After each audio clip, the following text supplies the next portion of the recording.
Hey everybody, Mark and Shelley here with Betterdog Live.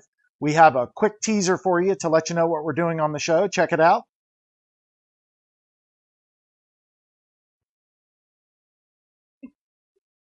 And we have a technical difficulty as usual. So here's our teaser. The question is, what is Ruckus doing?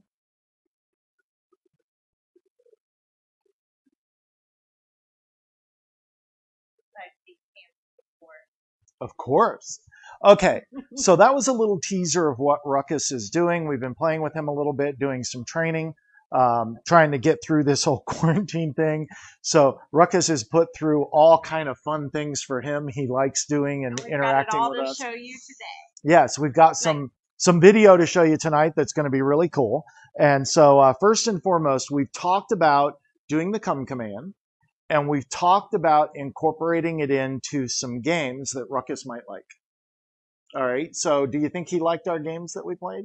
Yes. Most of them? I think he liked all of them, especially the one we did today because he got all the treats. He was like looking at us afterwards like, all right, I'm ready for some more. I know. As soon as he sees me pick up a coffee cup again, or actually a red Solo cup, I think he's going to look at me like, oh, is it that trick again? Are we playing that game again?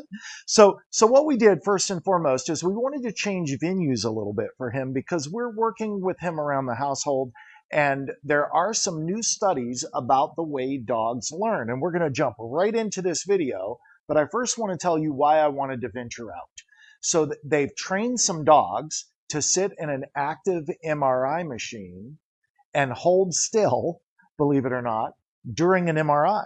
That's really hard to do because you can't move an inch really at all in an MRI. It's tough. Up Now, maybe the dogs can move more. I don't know. So here's the idea. They want to study the dog's brainwave activity. All right. And so they initially were studying what happens in the dog's brain when you show him a toy.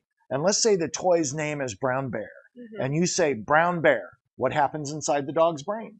Does brainwave activity stimulate a certain region of their brain? And so they discovered something a little unusual. And that is that when he sees a known toy and he hears a known toy name associated with it, his brainwave activity is somewhat normal. But when you show him something different with a different name, his brain goes to work a lot harder. So it's kind of like he's sitting there stimulated mentally by it. Yes, he's trying to figure it all out. Like, what are they talking about? I don't know this new blue ball or whatever. Exactly. And so the idea is that when you're working with your dog, our goal is to make sure that they have a good time. If your dog loves the things you're doing, he's going to want to participate.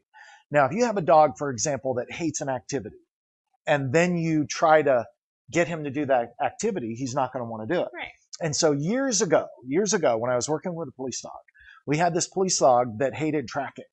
And whenever you took out his tracking harness, he acted like he didn't want to do it. Like, I don't want to find my homies and turn them in. He didn't like it. And part of the problem was that basically the dog knew at the end of the track he might have to go after somebody and hold them and attack them or bite them to detain him. And this dog would do that work, and he did well at it, but he didn't seem to enjoy it that much. It was kind of like he did it because he knew it was the routine, but it wasn't like chasing his ball. Kind of like doing the dishes. You got to do it because it has to be done. Exactly. So what I did was I called the officer aside and I said, listen, I have an idea. It's going to sound crazy. You're going to think I'm nuts. But what we're going to do is we're going to use this little rubber ring, which was his favorite toy in the world. And we're going to use this at the end of every track. He's going to chase this ring. He's going to get it. And get to play with it. Okay. And so after we did about 30 tracks, his tracking scores went through the roof. And he got excited about tracking. And so it was only during a real life scenario where he actually have to go after the bad guy. Right. And so for this dog, that made all the difference in the world. Mm-hmm. So again, I think put in different situations, we can motivate dogs differently. So we talked about hide and seek come command with Ruckus. Right. You went over it on the other show the other night. Yes, but we didn't have an example. Right. All right. And so I wanted to show you some hide and seek come command. And so we were talking about where to do this at. And let me just tell you that one of the beds wasn't made. So he's like, yeah, we're gonna do it at the house. I was like, no, then I have to clean every room. Right now in this show, I only have to clean this area and keep it because you're like a whirlwind of mess when you go through a place. So those who don't know Shelley personally know that the worst state that her house can possibly be in still qualifies as museum clean. So anyhow, clean, it's just neat. So while we were discussing this, she said, absolutely not. We're not doing the hide and seek come command here, but I do have to go to the office. Yeah. And so I thought about the office, and the office, well, it has these long hallways and a bunch of doors, and it's better just to get into it. So let's cue up that hide and seek come command, and let's see how that goes.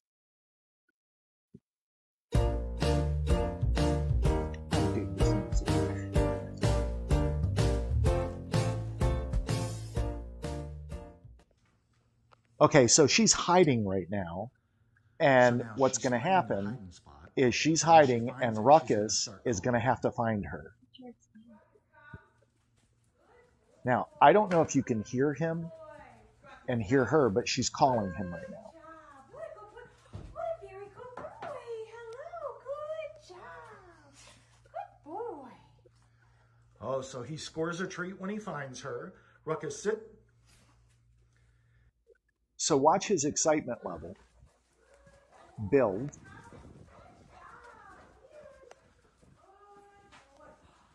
is a very good boy. Such a good job. I can't keep up with him. Here. Good boy. Yeah, he was all excited. Okay, so at first, he's primarily interested in finding her and finding the treat. So the idea here is you're going to see me holding him back here in a second.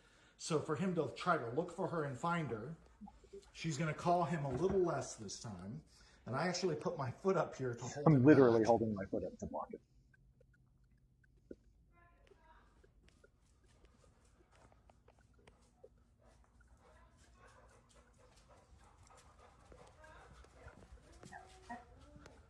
He overshot.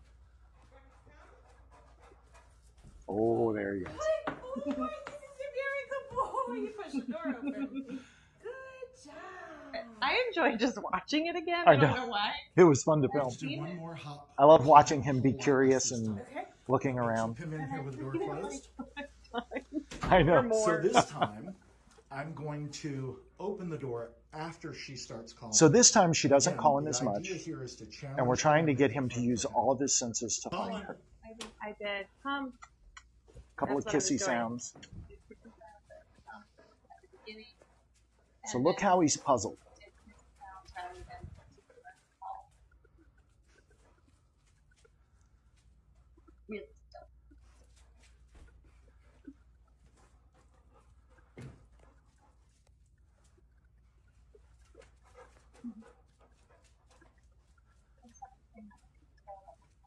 So happy. He's loving this. Every dog. She's making a small kiss sound to keep his curiosity.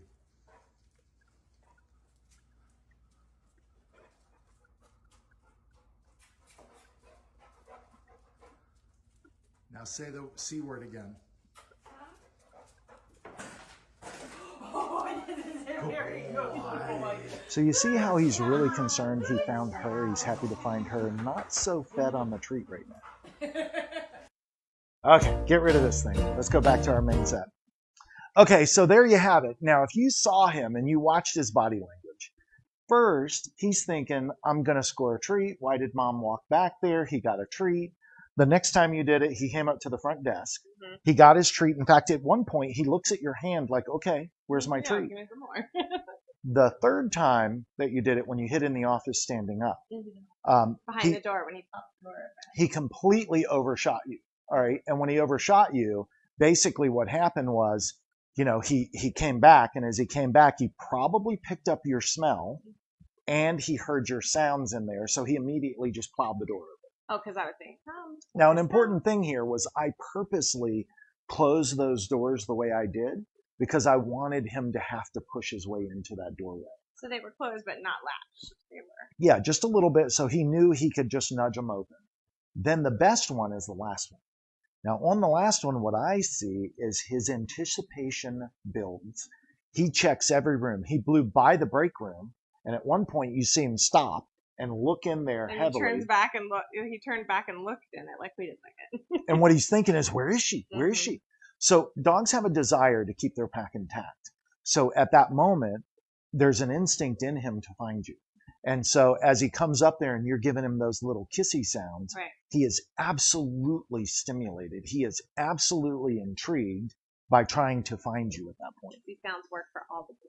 Oh, no kidding.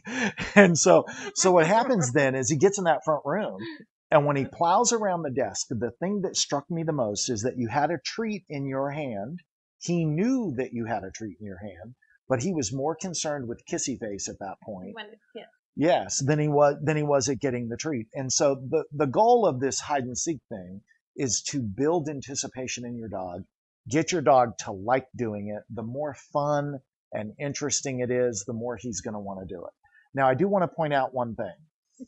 When you do this the first few times, you absolutely must do this on a leash. Now, we chose no leash at this point because Ruckus is more advanced with it. And so I knew that he would stay with the game. A young puppy might not do that. And so the idea is the person walking with the dog has them on leash. And if the dog should get disinterested, they just kind of nudge them in the direction of the hider. So you guys should play this game with your dog. It's very good. And if you could hear the audio, you would hear Shelly in the beginning saying, "Come, what a good boy. Oh, yeah. That's a good boy." And then What at the end? infamous, Okay, can I please just interject and tell the real reason why we didn't have him on leash for this video? well, sure. Well, that's because so we couldn't do the video here because I had to clean the whole house, and that was not going to happen. The clean house. She had to clean the clean house, just to be clear. And I think that we were at the office earlier in the day, and we decided we were going to do it there. We didn't have any treats. I had no Right. treats at all. And so then we came home. I finished work. Couldn't do it. I was like, no, we're not doing it at the house. We'll go back to the office and do it. So went back to the office. We get there and we start to film. And Mark's like, "Where's the leash?" I was like, "I didn't bring his leash. Did you bring?" So we didn't have the leash at all. The reality of it is that she is so meticulous about every little detail. I will tell you this. We went camping with the kids, and about halfway through the camping trip, my daughters looked at me and said, "This is the best camping trip we've ever had. We actually had our blankets and our pillows with us this time." And so there's a big joke about how I will pack the kids in the car and go camping and realize, oh, I didn't put the pillows or the blankets. And I'm just sort of a wing it kind of person in that respect. And so every time we go to the office, every time we go anywhere, she has the leash and the collar, even though Ruckus is completely off leash. Perfect. I know, that's Pretty why close. I didn't have it.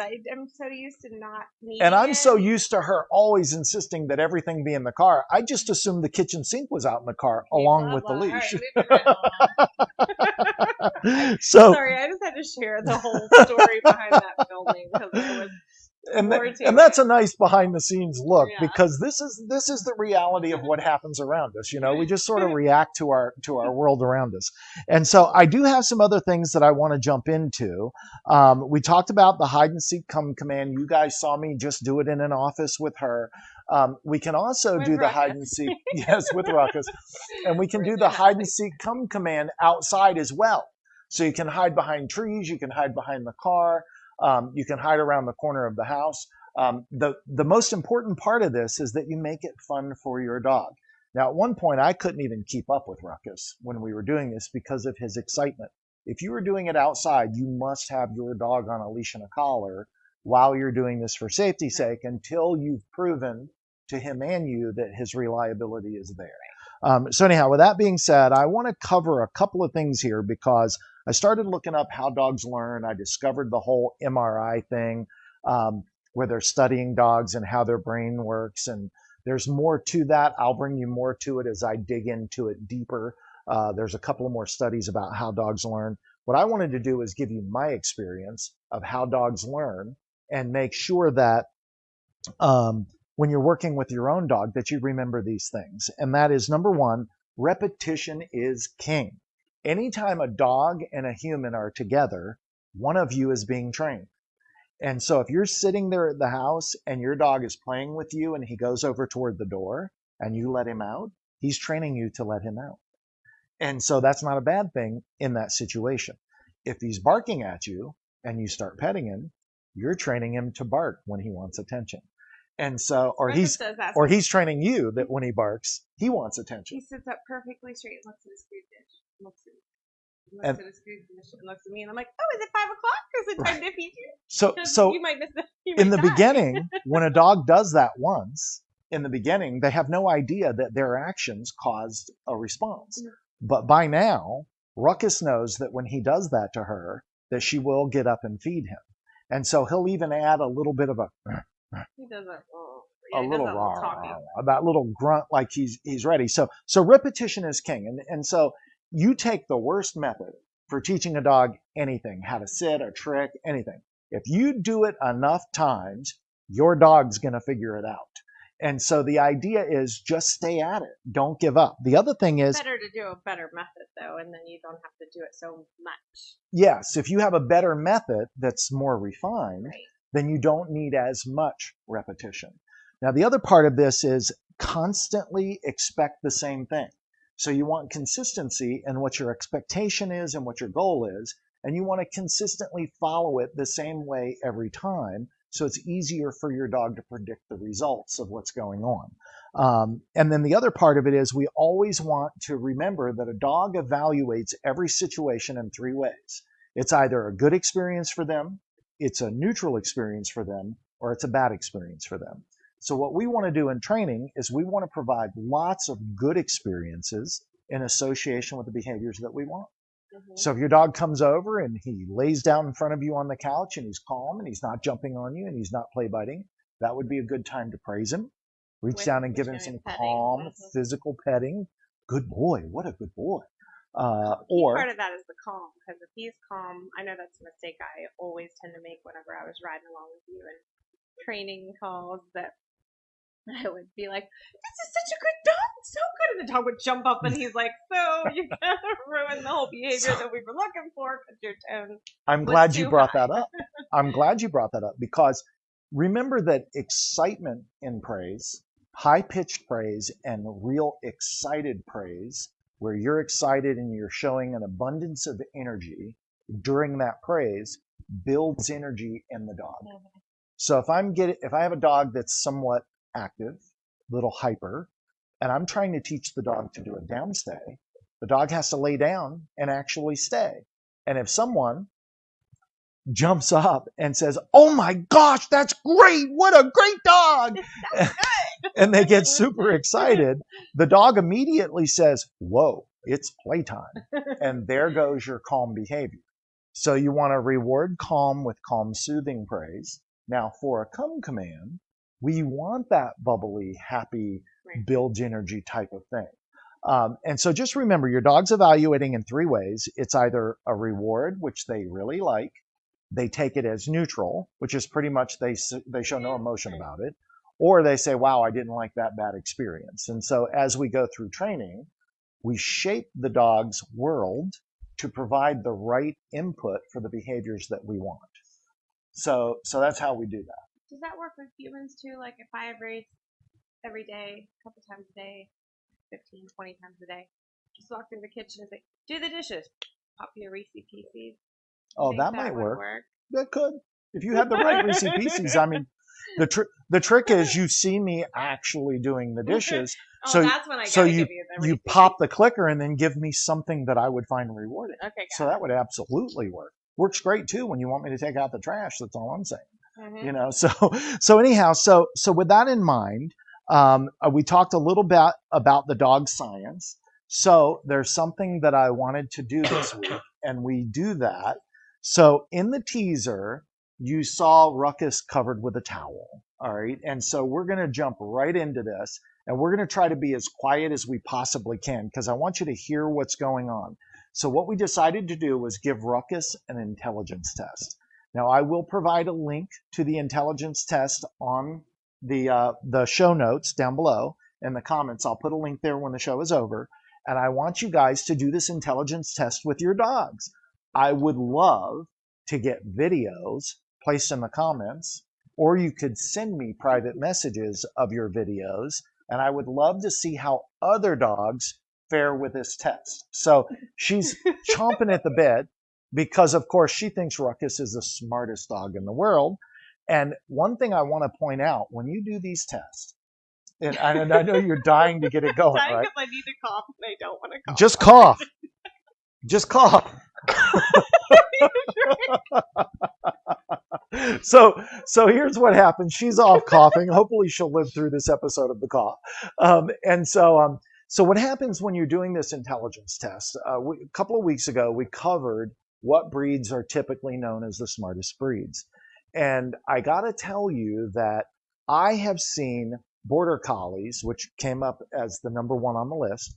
I have seen border collies that weren't very smart.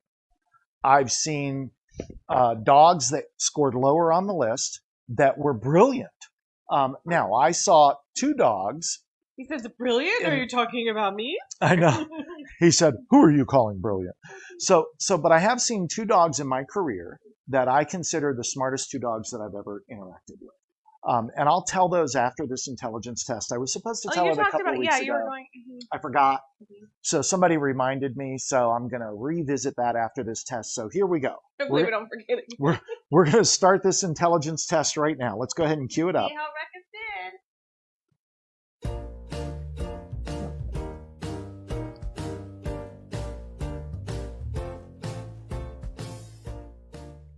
So we're performing an intelligence test on Ruckus. We're going to start a timer and see how long it takes this towel to come off of his head.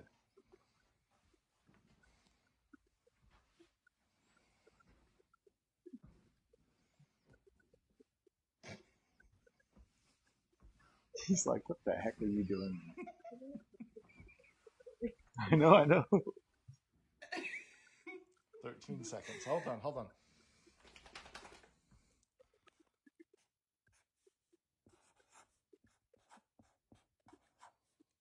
Okay, dog intelligence test part 2. Show a dog a treat, cover it with a towel, see how long it takes for him to recover it.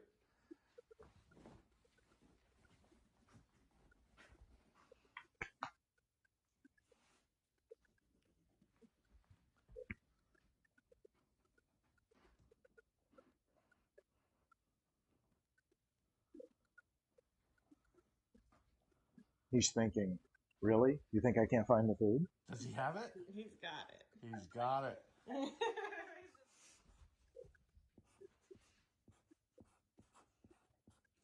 Dog intelligence test number 3. Place a treat under an object that he cannot reach with his muzzle only. Time him. Good? Is that good? Perfect. You're through.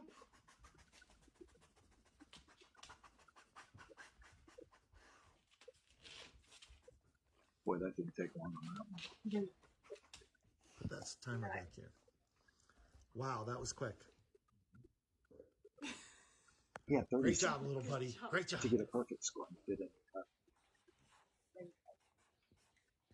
That was 30. Step number 1 of test 4 is to teach him that there's a treat under the cup. Well, that's okay. Where's it at? Good boy. You better get it. So this is where I'm showing him how to find treats under the cup. I just want him to know that when he sees that cup, there may be a treat under it. That's how the test said to do it. It said to show your dog. That's a good boy. Yes. Good boy. You better get it. There it is. Oh, there it is. Good boy. Good boy. Come on. Back. Good boy. One more. Good boy. You better get it. Good boy. That's a good boy. You're through. This portion of the test is, does he have the memory of where the treats are put? So I'm going to show him the treats. Do you see him? Do you see him? Do you see those treats? Yeah. He looks at me like, I can find the bean under the cup. I am ready. I'm having to pull him right there because he's like, let me at it. Give me those treats underneath that. So this is a test of memory. Here, will he remember which cup it's on? They want you to wait like 20 or 30 seconds, and then you just come back in there. Hand to him because I'm about to release. Good boy. That's a good boy. Good boy. Are we ready? Well, they can hear what's on the video. Make it a bit Where's it at? Find a Where's treat. it at? Where's it at? Find the treat. Find the treat. So he went straight to the cup. Straight to it. No hesitation whatsoever. He remembered that there were treats under the cup. It takes him a minute to push it around and get the treats out, but the bottom line is he found it pretty quickly. So stay with it, because we have to see our final score here.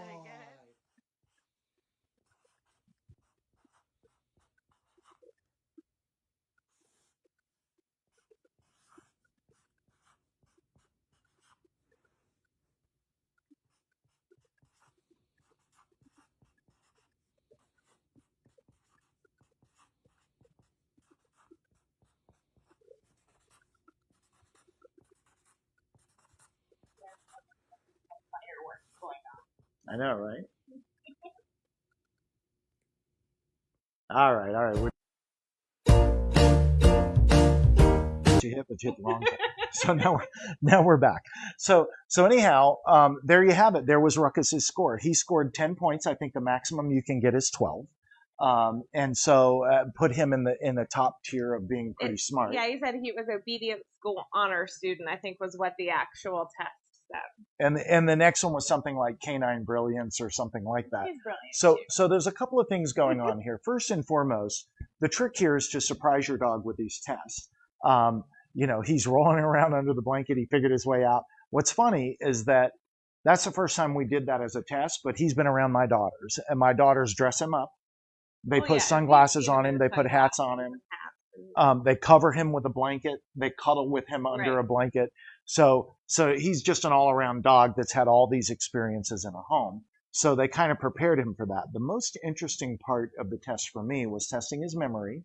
That was the last test where he found the treats under the cup.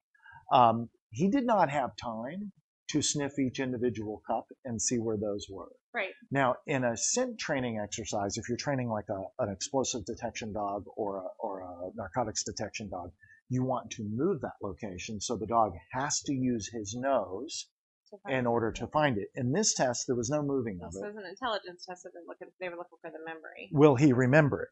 So I have an idea. What I want to do when we go to bed tonight is I want to recreate this test, but actually bring Ruckus in and shut the door. And what I want to do is wait like an hour or maybe 2.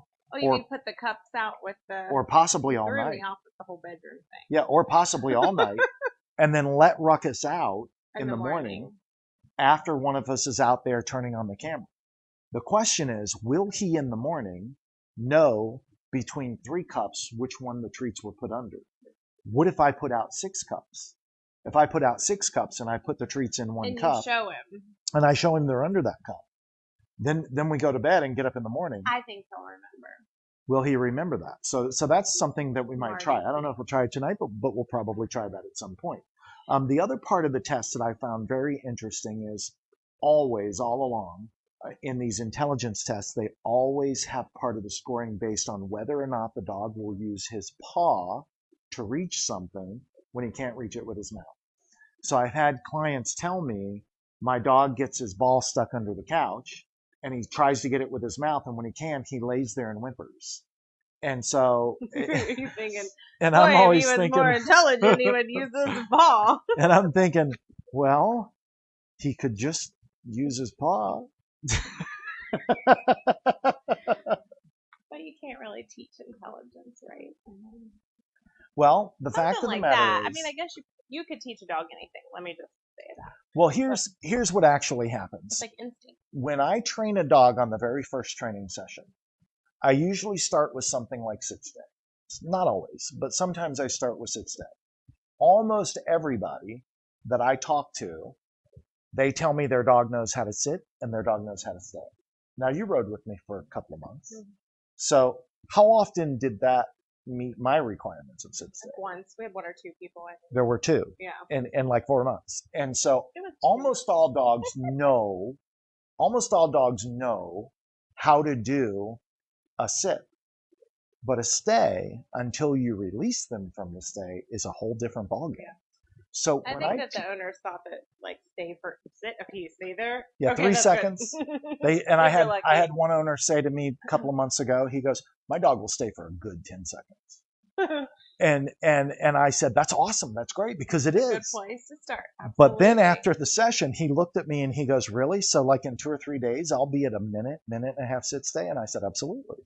And I could tell that he was rethinking his 10 seconds. Mhm. And so, but here's why I brought that up. When I teach a dog how to do something like a formal sit stay, the dog is learning to sit, the dog is learning to stay, the dog is learning what reward is accompanied with that stay, and the dog is learning a password to be released. Mhm. So when I first teach this, we teach it very short, and we want the dog to understand that you stay for a second or two, then I release you. And we want the dog to understand where the praise occurs and how we're going to get them to sit and all of those things. After a few days, they nail it. And they can jump from a 7-second, 10-second sit stay to a 30-second sit stay like that, because they now know they have to stay until they hear that password, Mhm. right? So, but here's the interesting thing. If I go in and I teach a dog how to go to place, which is go to place, and the dog runs from anywhere in the room to place, jumps on their pillow, they lay down and play with their toys. If I try to teach a dog that I've not done sit stay with, they don't learn it as quickly. Now, there's a couple of reasons for that. One is that place means go over there and wait. When I put you over there, you have to remain there. So it's very similar to the concept of stay. So if I first have done sit stay and down stay, and then I go to place, the dog automatically kind of To go, assumes, I'm supposed to stay here until he gives me that magic secret yeah, password that lets me out. that's right. And in a few repetitions, they figure it out. They don't figure it out as quickly if they don't know sit, stand, down, stay first. And so what actually happens is when the dog learns the process of sit, stay, they're also learning how to learn. And they're learning the methodology of our teaching. So they learn, oh, you show me something, I figure it out, and you scratch my chin, or you throw my ball, or you give me a treat. And so training does make your dog interpret the world around it differently and does make your dog smarter. And so as your dog figures out how to learn from you, then the interactions between you and your dog get better. So anyhow, I wanted to bring that up because most people aren't aware of how that process works. But training does make a dog smarter, and I think it makes them a better problem solver. So anyhow, so there's a couple more things, but do we have any questions popping in there yet? All right, so I wanted to tell you a little bit about these other dogs that I worked with. Now, remember I told you I met 2 dogs that were smarter than any other dogs that I've worked with. And so the first one is Scout. And Scout is super, super, super smart. And these 2 things that I'm about to describe to you, I believe, are very difficult for dogs to process and figure out. All right, so Scout was a border collie. Both of them were border collies, coincidentally. Mm-hmm. And so I did not personally train Scout. One of my trainers worked with Scout, and she said to me, Scout's going to be at the group class. You have to see how smart this dog is. And I kind of gave her the look. Mm-hmm. You know, I've been training for, back then, I'd say it was probably about 25 years. And I sort of looked at her like, okay, so this is going to be the smartest dog that I've ever seen. And I was sort of like, really? I've seen it all. They're all smart. They're all smart. And she looked at me and she said, I'm telling you, this will be the smartest dog that you've ever seen. So I go to the park, because with our training, we do, first we train the dog, then we provide follow-up with tune-up classes and stuff like that. And so I go to the tune-up class, and when I get there, this client is there. I wish I could remember her name. I can't. But I do remember her dog's name was Scout. So she had a laundry basket about this big around, and she had at least 25 to 30 toys in that laundry basket. So she introduced me, and Leslie was the one who did this, and so Leslie says, all right, let's see what Scout's got. So the lady took the laundry basket and she just kind of did this around in a big area that was probably 30 foot by 50 feet. It was a pretty big grassy area, right? Scout's sitting there watching the toys fly around, and she came back and she looked at Scout. And when she looked at Scout, Scout looked right at her like this. Now, I'm being a little dramatic here, but I felt this dog look at her like he was saying, "What shall I do?" And the dog was staring right at her. And she looked at him and she goes, "Bring me Blue Boy." This dog turned around, sniffed over all of these toys. Probably about the seventh or eighth one he got to was a blue gummy toy. What's the Gumby. Gumby? That's what it was. A blue Gumby toy. Gumby's green. He's This not one, blue. this one was blue. And so It wasn't a real Gumby then. I don't know if it was real or not, but don't get sidetracked. So she's just jealous because this dog's smarter than Ruckus. And so Scout grabbed this Gumby toy and came flying over and handed it to her. She put her hand out. He put it right in her hand. She said, "Thank you." He let it go and she dropped it in the basket. Then she said, "Brown bear." And the dog turned around and went around and grabbed the brown bear. And she goes, "So in case you're wondering if he's getting it right, that one over there I call Clock." So she goes, "Let's get Clock." He goes running over there and he gets Clock. After he found at least 25 toys by name without a single mistake, I started thinking, wow, this dog's pretty smart. Then I was wowed. So all of that had me sitting on the edge of my seat because at this point I'm thinking, this dog is pretty smart. He's not made one mistake. We're talking about 25 or 30 toys. Mm-hmm. So then she said, "Do you have anything?" And I said, "What?" And she goes, "Get something out of your car that you want him to bring." So I pulled out my wallet. And when I pulled out my wallet and I handed it to him, Leslie walked over and she said, "Can I give you something to her?" She said, "Sure." And she gave her a pen. And there was two other people there and they came over and they brought different things. So she introduced 4 more toys. And what she did, it was very interesting the way she did this. So she took my wallet and Scout's sitting in front of her and she goes, "Scout, wallet? This is a wallet. Wallet? Wallet?" And she's rubbing his face with a wallet. Wallet, wallet, wallet. She did this for about a minute with each toy, dropping it in the basket with all of the other toys.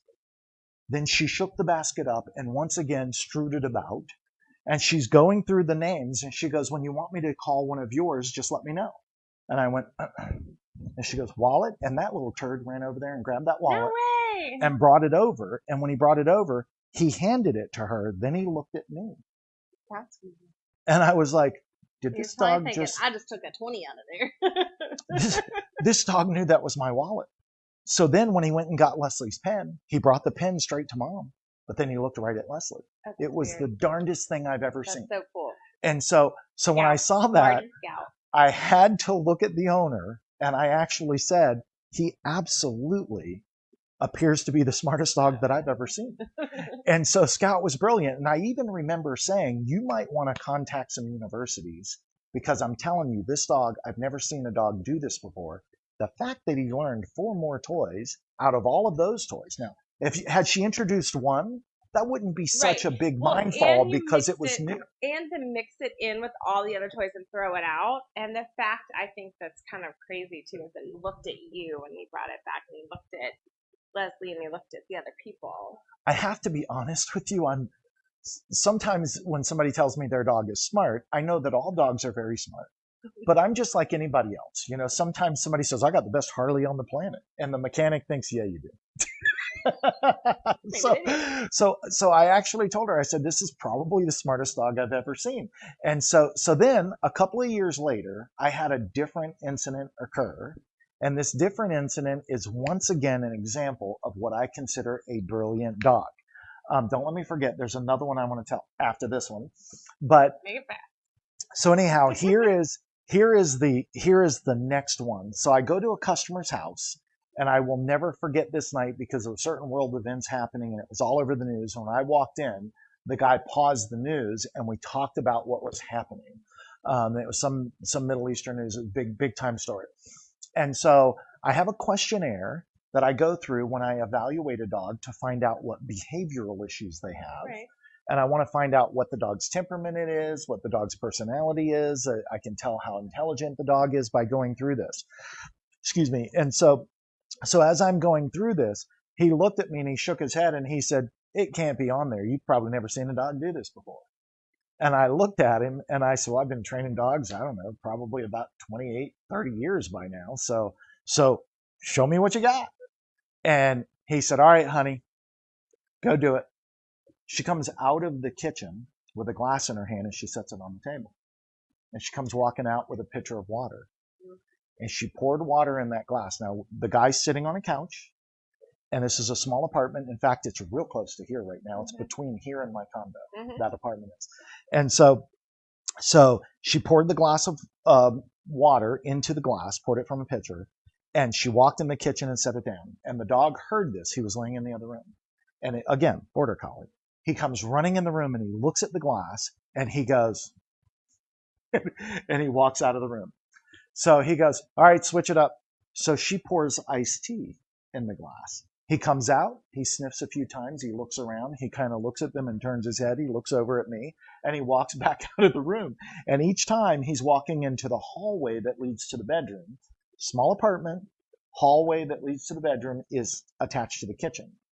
So she comes back in there, and this time she comes out with Coca-Cola, and she's got a 2-liter bottle, and he heard psh, like that. So by the time she gets there with a Coca-Cola, he's there and he sees her start pouring it. He sticks his nose into the air and he turns and he walks out of the room. And so I said, well, what's the problem? He goes, it's coming. And she comes walking out with Mountain Dew. And when she came out with Mountain Dew and she went psh, like that, the dog ran in there, he sniffed, and he left the room. And I'm thinking, that's the same thing he did every time. Then I was so surprised I almost fell over. All right. The dog comes walking out with a really cool looking penny loafer that's got the tassels on it. Oh, yeah. All right. So he comes walking out and the guy goes, no, don't you even think about it. No. And he's like scolding the dog, and the dog backs up and puts the shoe on the ground, and he puts his paw on it and he grabs the tassel. And he starts he's like pulling it. He's like pulling on the tassel, looking at the guy. Yeah. And the guy stands up and he goes, don't you do it, you blah, blah, blah, blah, blah. Yeah, right. And next thing you know, as the guy gets up, the dog springs to his feet, goes running in the bedroom with a penny loaf. So the guy chases him down the hallway. The dog comes flying back down the hallway ahead of him, sticks his muzzle down in this glass and starts drinking that Mountain Dew. He's obsessed with Mountain Dew. He's obsessed with Mountain Dew.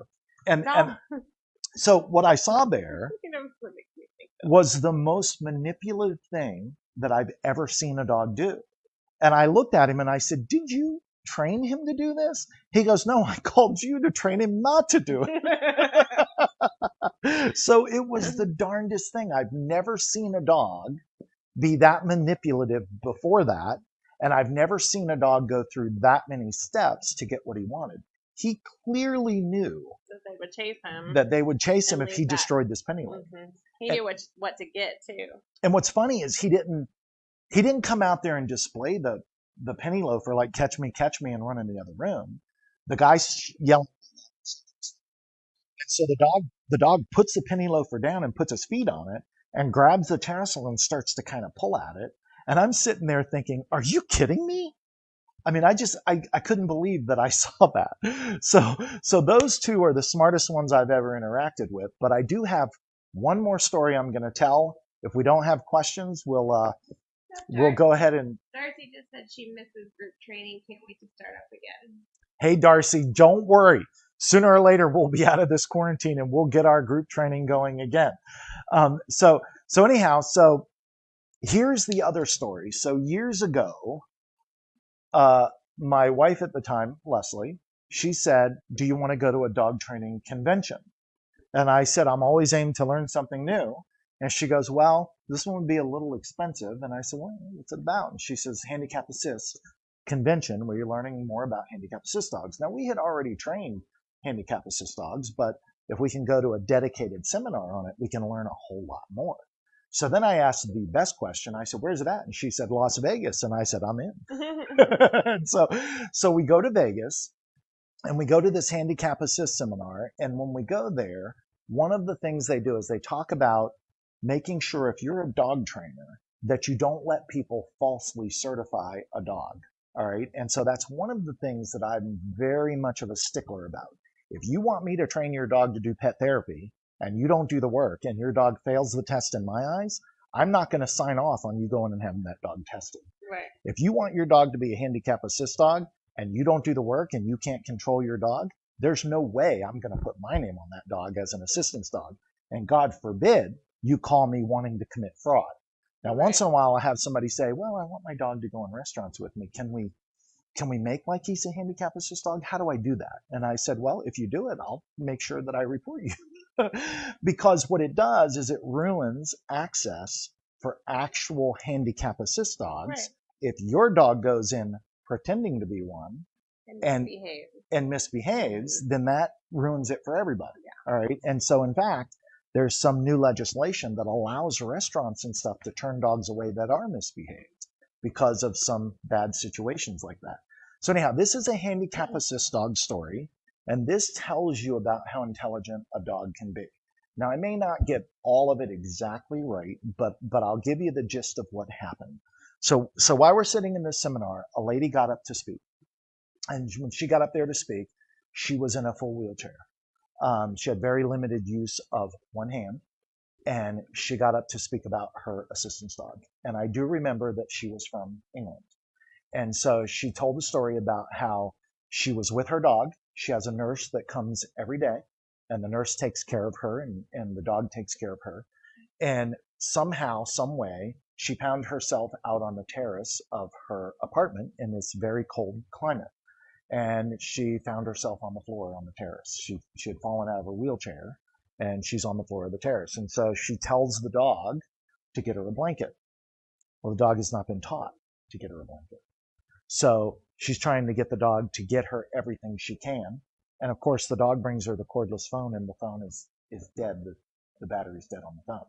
And so she's on the terrace, and I don't remember the temperature she said it was, but she believed that she would freeze to death in the middle of the night. Right. And so she kept telling the dog to get her a blanket. Well, the dog knew, get me a lunchbox, and the dog knew other things. So the dog went in the house and he brought her something out. And she said, like, he brought her something obscure that had nothing to do with what she really needed. So she kept sending him to get other things, and she's on the ground, basically starting to freeze. Mm-hmm. And so the story goes, and this is her telling it, and from her emotions while telling this story, I gotta tell you, I was riveted to my seat. Well, you're getting all teary-eyed. Are you going to cry for everyone? And even now, just to think of this story, I think of what's about to happen. And so she keeps telling the dog, get me a blanket, and the dog has no idea what a blanket is. Right. So after bringing her several objects, and I don't remember how many, she must have listed probably about 12 while she was describing this, the dog brought her a towel. And so when the dog brought her a towel, she said, yes, what a good boy, what a good boy. And she's trying to get the towel over her legs. And she said the dog's looking at her, tilting his head from side to side. And then suddenly he bolted in the house and came out with another towel. But this time when he dropped it on the ground, he pulled it over her legs. And so she got all emotional. Everybody in the crowd is just as silent as they can possibly be. And she says, and in the next 20 minutes, every sheet and blanket and towel in my house was stacked on top of me. And she says, we never taught this dog this. The trainer was there, and the trainer stood up and said, we never taught this behavior. This dog read the situation and figured it out. So that's a smart dog. I got chills. Look, I got chills on my arms. It's crazy, Look isn't at it? it. And so there are all kind of stories about dogs in the news. Every once in a while you hear about a dog that rescues a baby that fell into a pond. Right. And so there's all kind of cool things go like get that. Timmy in the Yes. And we think of the policeman saying, all right, Lassie, where's Timmy? Right. And so but it's so funny. Dogs are very smart. So we brought you the intelligence test tonight. Darcy wanted to know what are the requirements for a dog to become an ESA. Emotional assistance dog. So an emotional assistance dog has different requirements than a handicap assist dog, but they also have limited access. So an emotional assistance dog has some extra benefits than a standard pet, but they are not considered a handicap assist dog, which means they're not completely protected by the Americans with Disabilities Act. So that's the biggest difference. There's all kind of little nuances in there. It would take forever to go into them. Right. But I have trained a dog for a client that had a family member that was in a soccer game, and they lost a soccer game, and the whole team was all upset. And she decided she wanted her dog to be an emotional assistance dog.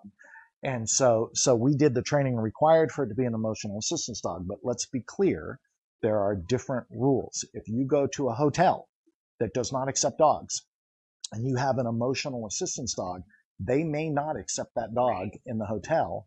But if you have a handicap assist dog, they are required by federal law to do so. So there's a little bit of a difference there. If we have a lot of questions about it, I can post some links in the comments below so you can kind of dig into it and research it. I do both. I do assistance dogs, pet therapy dogs, pretty much everything with the exception of CNI dogs. So anyhow, so there you go. It's all about intelligence of dogs. We're going to have some more training on the show next week. Next week, I'm going to feature a couple of segments. Number one is I'm going to tell you how to pick a good dog trainer. Not everybody has access to me. And so somebody said to me one day, how many good dog trainers are there out there? So I will give you a teaser. I'm going to tell you right now, there are lots of good dog trainers. But what you have to look for is, can they attain your goals in a reasonable period of time? And so I'm going to tell you how to determine that. And so if you're not in my area, you can always call me and I can do virtual training. Or if you're looking for a trainer that's local, I'll tell you the things you need to look for. But I will tell you this, if somebody's got 5 or 6 years of experience training dogs, they're probably pretty good at it. But will they accomplish your goals in a reasonable period of time? Using their methods. Using the methods that they stick to. And so anyhow, there you have it. That's it. That's all I got this week. You got anything you want to add? Other than Ruckus is brilliant? Ruckus is brilliant. No, I think that's good. Are you going to do the segment on the bicycles maybe too? Oh, I almost forgot about that. All right, so I'm just going to give you a quick teaser for this. So we went to pick up my bikes. Now my house is very close to here, and I had a house fire. And my house is not repaired yet. So I'm living here, which is just about a mile away. And so we went to get the bikes the other day, and we took Ruckus with us. And when we got on the bikes, Ruckus had no idea. So I'm freaking out because I'm like, Ruckus is going to make you fall. He's going to run in front of the bicycle tire. Mark, you're going to fall and hurt yourself, and then I'm going to have to take care of you. And, we have to cross the main road. And this is just not a good idea. I don't think this is a good idea. So not only... So and he's like, it's and fine, I said, it'll be fine. And I said, don't worry about it. I'll teach him to do it. And she's just going crazy. But she forgot the golden rule. When it comes to dogs, Mark is always right. I'm always right. So what happened? So it was perfect. You trained him in like 2 minutes. Ruckus was running along the side of the bicycle, no problem. I'm totally like stumped. I'm like, I can't believe this is happening. But I have to add that we're riding on flat tires because the bicycles don't have any air in the My tire. pump burned up in the fire, so I had no pump. I swore that pump was there in the house. Anyway, so I think that because there are no bicycles left in this town at all. So her birthday was Saturday. And so I told her I bought her some stuff for her drone and some other things. She got some cool presents. And she had to have Alaskan king crabs for dinner. Wow, were those expensive. So, now you know. Now I know. And so, but I've been trying to buy her a bicycle. And there are no bicycles. There's no bicycles in Charlotte. Anywhere in Charlotte. In fact, all the websites, Amazon, Walmart, all of the places that sell bikes, everybody sold out. Right. So I'm thinking quarantine is good for bicycle sales. Obviously. Right? But I think obviously everybody in Charlotte has a bicycle because there isn't one to be found anywhere to be purchased. When we come out of you quarantine, should show that on your clip, on a video clip, so that because I'm sure there's a lot of people out there like me who think there's no way my dog can run alongside of the bicycle. It's excellent exercise for you and excellent exercise. Just remember, for the dog. they don't have pedals. They are working harder. Right. So Because you got to take it easy on them at first. I will say that Ruckus did excellent. He was running. He was happy. He had a smile on his face. But when we got close to the house, I actually had to go on ahead because I couldn't continue braking anymore because Let's put Mark it this had way. to stay back so far. I had to keep up with him in the beginning. Right. And in the end, he was like, he's looking up at me like, dude, I'm I'm done. not going to make it. So I'm going extremely slow. because I don't want to overwork him. So next week I will have a segment on teaching your dog to ride along with you Because on the it's bike. way easier than you think it is. I've done it for jogging. I've done it for bicycling, and it's not that hard to do. In fact, it only took me about 2 to 4 minutes to get him going. And if Ruckus can do it, your dog can do it. I know, right? Especially how he did on that intelligence test. You did great. Actually, he did great. Okay, so we will see you guys next week. Tune in Tuesday night, 7 o'clock, and you'll see some of these other segments that we're jumping into. Dynamite.